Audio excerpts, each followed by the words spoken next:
Hello everyone, and today we're going to have another football talk about this time Virgil van Dijk and why I believe he's the best player in the world.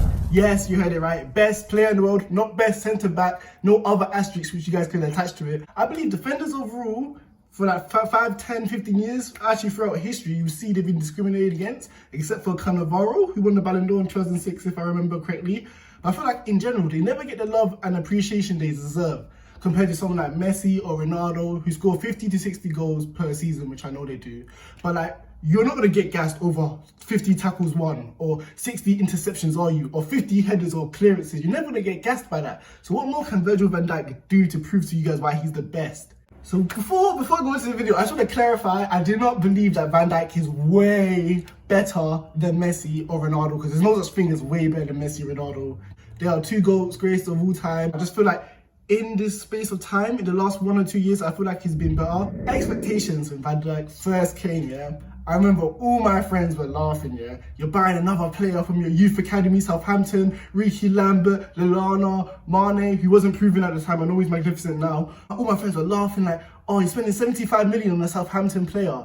And yes, I'm sorry, as a Liverpool fan, we don't have the luxury as Man City and Man United fans who can spend 80 to 90 million per season.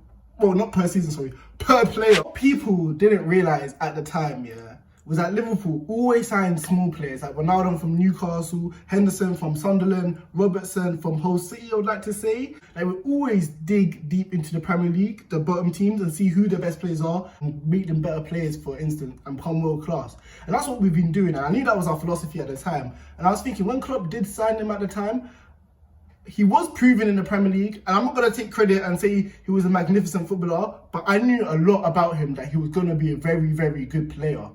And if anyone at the time knew about football, yeah, they knew how good he was. Because I remember in 2013, when he first joined Southampton from Celtic, I believe, that the Celtic fans, I remember reading articles, I'll probably put it here so you guys can see. They were saying stuff like he was just too good. He was just too good. And I know the Scottish League ain't something to rave over and be like, that's magnificent. However, he still proved that he was a magnificent footballer at the club.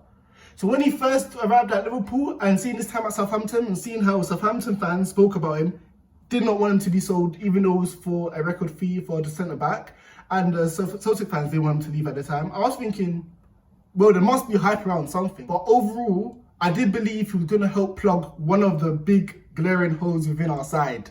As you guys probably know, I remember Liverpool used to give me a heart attack and anxiety every single time I watched them play, yeah. We'd score 3 or 4 goals and I knew to keep my eyes on the TV that the game was not over. Because every time we would score, it would just feel like the opposition would get one back. I remember games against Sevilla, we were winning 3-0 in the Champions League. I was chilling back, relaxing, calculating how many more points we need to qualify for the last 16. I saw Ben Yedder score 2 goals and another player score another goal to send it 3-3. But ever since Van Dijk came, I just feel so relaxed.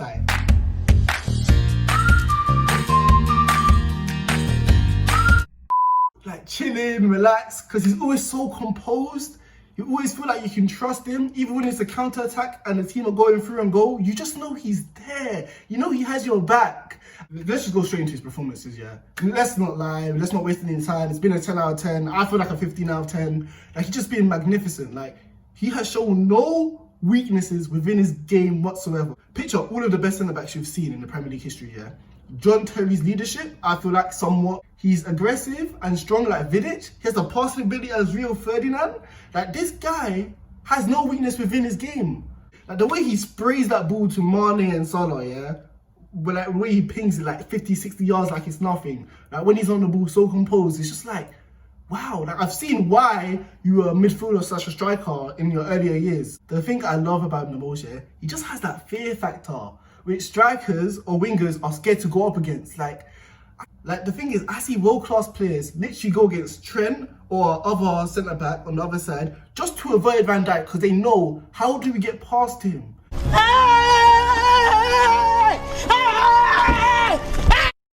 And literally, I watched so many Liverpool games, I do not remember or recall the last time he's had a bad game. And the last thing, like, if you guys really don't deep the impact he's had on our side, yeah, like the importance he's had, I'll show you before stats and after stats right here to show you what we were conceding before in the Premier League and what we were conceding after he joined.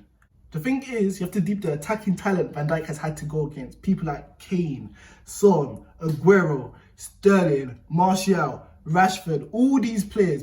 But all these players, yeah, that Van Dijk has had to go against. Fast, quick, strong, different styles of play. And he's shown that he's capable of coping with any style of play. And the thing is, I remember this Ballack comment when he said that, put Van Dijk 10 years ago, let's see if he's the best centre-back in the world, or if he's a world-class centre-back. Let's just generalise it, world-class centre-back. And I think that's atrocious. I know you're a magnificent player, Ballack, I'm not going to say anything against you. But I just feel like you have to understand, yeah? You had players like Tevez, Berbatov, Rooney, Ronaldo, other teams, Didier Drogba, etc., etc. But the team which won the Premier League in 2008, for example, was Man United, one of the greatest club sides of all time, Ronaldo spearheading that side. They only scored 60 to 70 goals that season. Now, you have teams like Man City who are able to score 100 to 110 goals per season. That's what Van Dijk is going against. And forget about the top sides, which I just proved, that are scoring now compared to before. Think about teams like Bournemouth and Leicester. Maybe Bournemouth aren't doing great this season, but they're notoriously famous for playing great football, which consistently finished 7th, 8th. I know Leicester had that one magnificent season, but they do play good football under Brendan Rodgers. You had teams like Stoke before, yeah, which are playing horrific football. You think that side could survive now, where everything's on the floor and everyone's trying to play fluid football? And I know, for example, there's a team like Burnley which does exist in today's game, which replica what Stoke did 10 years ago. But even they have adapted to playing more expansive, more underground football. So I just put into context that Van Dijk is going against better attacking sides. I'm not saying individual players are better today than they were back then, but as a team, as a collective, better attacking sides. Compared to someone like Messi, who's going against teams in the La Liga who are worse off compared to the Premier League.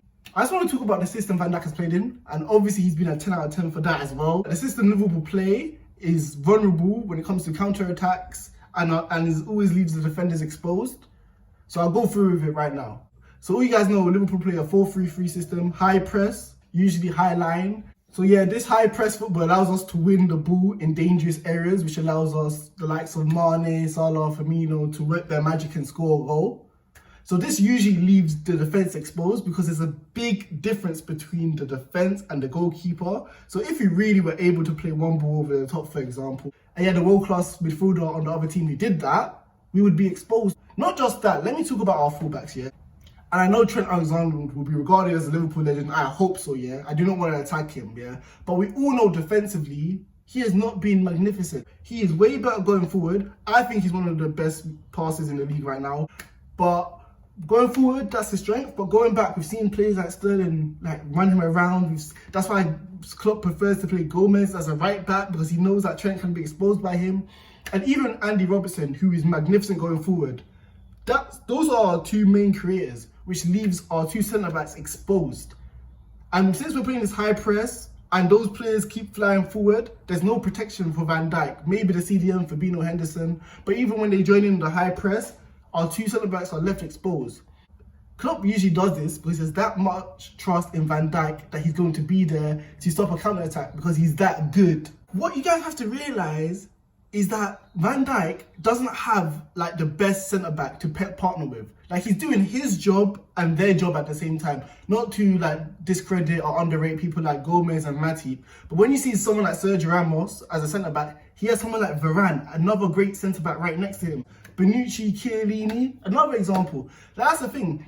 When it comes to great defences, they usually have a great centre-back pairing, Vidic, Ferdinand as well. Van Dijk doesn't have that luxury, and he has to not only deal with counter-attacks when the fullbacks go forward, he has to literally guide the other centre-back right next to him, which is usually Gomez or Matip. I've just proved that our system is more tailored for going forward, and when it comes to counter-attacks, our centre-backs will suffer, but Van Dijk still overcomes this and shows his greatness. But for example, someone like Messi, who can benefit from the way Barcelona play, obviously 4-3-3, but when they do play, like, everything's tailored for Messi and the other strike for scoring goals. Suarez, Griezmann, and he has world-class players right next to him. I know Griezmann, Suarez hasn't been performing well, but on their day, they're still world-class. So Messi has not only the luxury of people supporting him in the front three and behind him for the likes of De Jong and Busquets still there as a CDM, the system is tailored for scoring goals, which Van Dijk does not have that luxury when it comes to defending.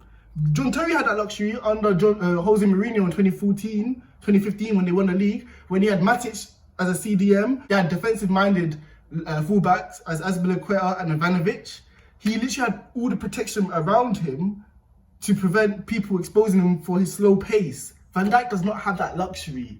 The whole point of this talk today was because I want to contextualize it and put into perspective comparing defenders to attackers, rather than laying out all these boring stats that Van Dijk has, the most interceptions or the most clean sheets. Because I know as a football fan, it's hard to get your head wrapped around how impressive they are. So I just try to put in perspective how hard Van Dijk's job is, but he's still performing at a world-class level. Last segment, like usual, what would I rate his time at Liverpool out of 10 in terms of what he's won? So obviously I would give it an 8 out of 10, obvious reason. We have not won the Premier League yet. It will be coming home in 2 or 3 months' time. But the reason for that, a high rating, obviously we won the Champions League, our 6th Champions League. And I feel like people, especially not Liverpool fans, don't know if they're trolling, but they do not understand the significance the Champions League has for our club. Like the importance for the Champions League for clubs like Real Madrid, Liverpool, Bayern Munich, Barcelona, basically teams which won it more than 5 times, is massive. Even Jamie Carragher said that he wouldn't even trade his Champions League medal for a Premier League medal. But yeah, that's the end of my video. If you do enjoy it, remember to like, comment, subscribe. If you disagree and you think Messi Ronaldo's better, just let me know.